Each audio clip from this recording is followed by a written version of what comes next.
Magandang hapon mga kasari-sari test ko dyan. Kumusta kayo? Kumusta ang tindahan ninyo? Siyempre may pasukan na naman. Sana ngayon ay makabawi tayo.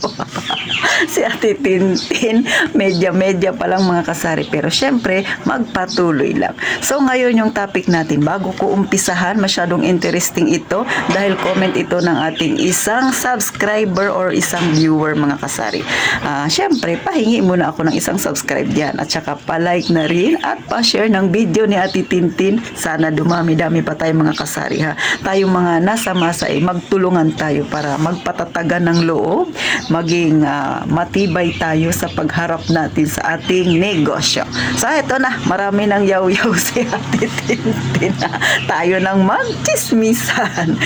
Sabi ni Ma'am Jenny, sabi niya, relate daw siya doon sa vlog na naipost ko nung mga nakaraan. Yung vlog na yun ay kung paano ka mag-umpisa sa tindahan mo. Ano ba yung nararanasan mo, di ba? Hindi ka pa nag-umpisa, marami ka ng negative na naririnig sa mga kakilala mo.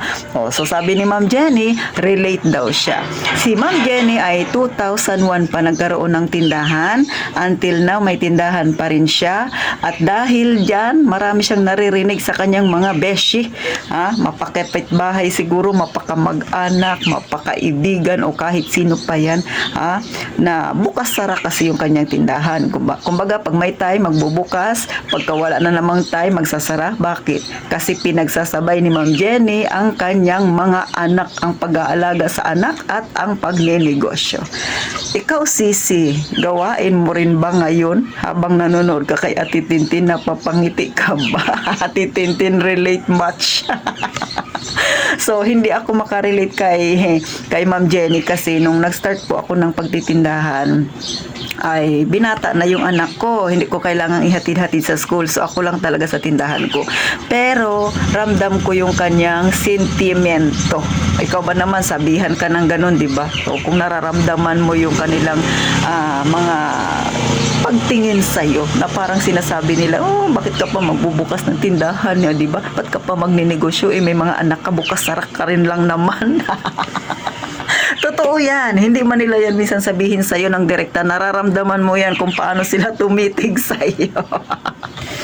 Kaya siguro si Ma'am Jenny ay naaalala niya yung experience niya na yan nung marinig niya nung kanyang napanood ang Ate Tintin. So sa mga nakaka-relate yan, mag-comment kayo. Ano pa yung mga na-experience ninyong masasakit na nung nag-umpisa kayo sa inyong pagtitindahan. Pero sa totoo lang mga kasari, ito real talk ito ha. Ano ngayon kung bukas sara ka? Diba? Kailangan mong gawin yun lalo na kay Ma'am Jenny na may mga anak siya. Diba? Ano ngayon kung magsara ka, kung naubos ang paninda mo? Ano ngayon kung magbubukas ka na naman dahil may pera ka na naman?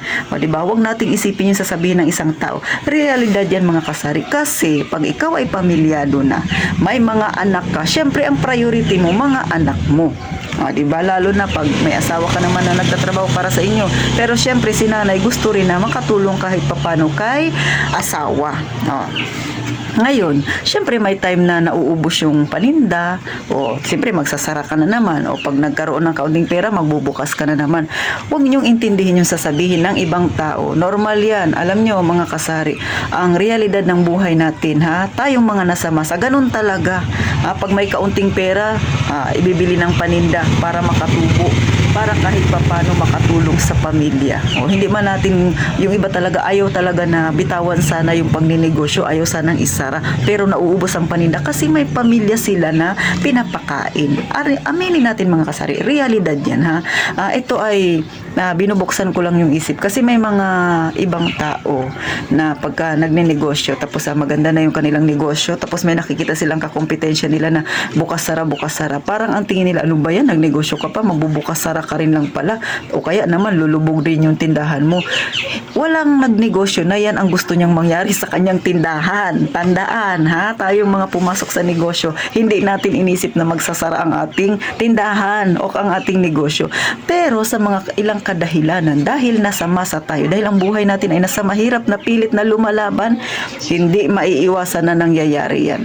Pero ang mahalaga, wala kang tinatapakan. Ang mahalaga, lumalaban ka ng patas. Kaya kaya kay Ma'am Jenny, Ma'am, saludo sa iyo. Bakit? 2001 hanggang ngayon 2024 na buhay pa ang tindahan mo at aminado daw siya, malaki ang naitulong ng kanyang munting tindahan sa kanyang pamumuhay. Which is, totoo po yan. Kahit na bukas sara ka, ang mahalaga lang magpatuloy. Kapag napapagod ka sa negosyo mo, magpahinga. O, di ba? Gaya nga ng mga ibang vlog ko pa, nasabi ko sa ibang vlog ko, pagka napagod ka sa tindahan mo, isara mo muna yung tindahan mo, mamasyal ka muna saglit, o, di ba? Pero aminin natin at sa hindi, kahit nasa pasyalan ka, ang isip mo nasa tindahan mo pa rin.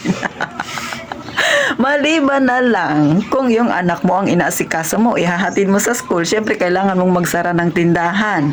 O bagamat ang isip mo ay ano na kaya yung tindahan ko doon, sayang naman may benta. Pero syempre mas matimbang ang anak. O realidad yan mga kasari. At saka sa totoo lang, wag mong isipin yung mga sasabihin ng kapitbahay. Wala na silang pakialam kung magbukas sara ka man, ha? Ito lalo na sa mga mag-uumpisa pa lang ng tindahan na may pamilya rin, na baka maranasan ninyo ang ganitong nangyari kay Ma'am Jenny, pero patuloy siyang lumalaban at hanggang sa ngayon buhay pa ang kanyang tindahan kahit na may mga nasagap siyang hindi maganda na sinasabi ng mga bashing niya dyan. So ibig sabihin, nagpatuloy lang siya. O, kaya kayo, kung sakaling ito yung napili ninyo dahil gusto nyong maalagaan ang inyong mga anak, tapos isasabay ang pagnenegosyo, gawin mo. Hanggat kaya mo, magpatuloy lang. Ang mahalaga, alam mo ang maitutulong ng iyong negosyo para sa iyong kabuhayan, para sa iyong pamilya. At higit sa lahat, importante, masaya ka sa iyong ginagawa. Kaya nga si Ma'am Jenny, umabot hanggang ngayon, 2024 na. O diba, nakadaan na ng mahigit ilang taon na, 20 years? Kaya sa iyo, Ma'am, saludong-saludo ang Ate Tintin dahil sa ganyan na hindi ko, bagamat sa totoo lang kapag bukas sara ka, mayroon talagang time na nanghihinayang ka sa benta. Pero syempre, timbangin mo, ito yung anak mo, ito yung negosyo mo, may asawa ka naman na kahit paano sumusuporta sa iyo. So syempre, mas matimbang ang anak. Pagka wala na masyadong ginagawa, syempre dito na naman tayo sa ating negosyo. Kaya sa mga ganyan ang iniisip, approve na approve yan mga kasari. Ang mahalaga lang magpatuloy lang sa kung ano ang nagpapasaya sa'yo. So hanggang dito na lang mga kasari, sa mga nakaka-experience pa ng hindi maganda sa pagninegosyo at kung ano-ano pa, i-comment nyo dyan mga kasari, gawa natin yan ng reaksyon mga kasari para makatulong sa ating mga kasari dyan na pinagdaraanan din yan para kahit papano maging matatag din sila kagaya mo, sisi, ha, na nanonood kay Ate Tintin. So paano, huwag kalimutang mag-subscribe at gaya nga ng palaging sinasabi ni Ate Tintin, sa susunod na vlog magkita tayong muli at mag-iingat tayong lahat palagi mga kasari.